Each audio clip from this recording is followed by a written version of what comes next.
My wife, Jennifer, raises Harley, our daughter, and thankfully somebody responsible is there to do that and stuff.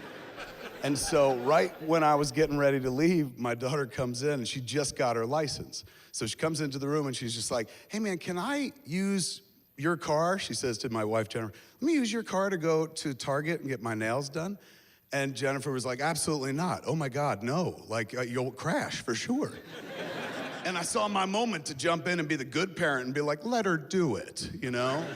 Like, she's got to try it by herself for the first time. This is the first time she's going to drive by herself in the car with a license and stuff. I was like, let her do it, man. What's the worst that can happen? And my wife was shooting daggers at me, just like, you piece of shit.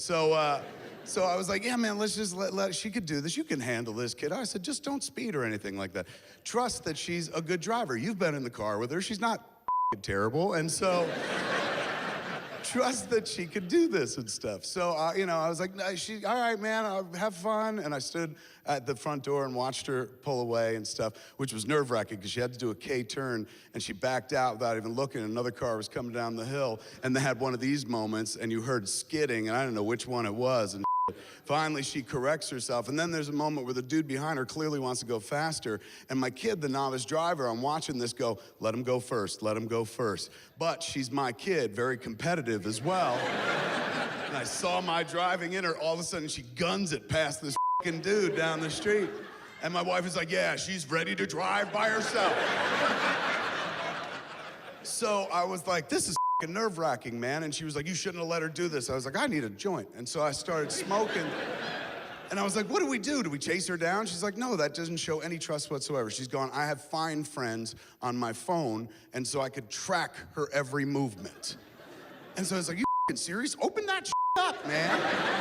Let's watch this car wreck in real time. So we were just sitting at the desk, and I'm smoking away, watching the screen on my wife's phone, watching this dot like I'm Bill Paxton and Aliens and I'm like, she's all over us, man.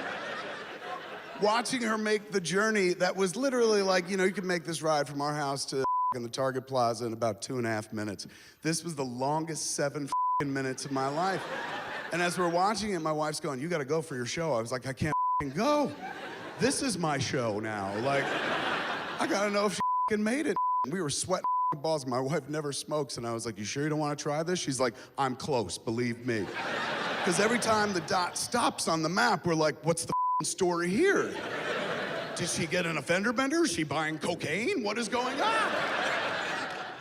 Then finally it pulled into the Target Plaza, and I was like, you gotta text her. And she's like, no, she'll know we've been watching her. You gotta play it cool. And we're both sweating bullets, man. And I've smoked a joint all the way down to the filter, and all of a sudden the kid calls us on the phone and she's like, I did it. She's like, I did it, I didn't get in an accident. And we tried to play cool. We're like, well, big deal, we do that all the time.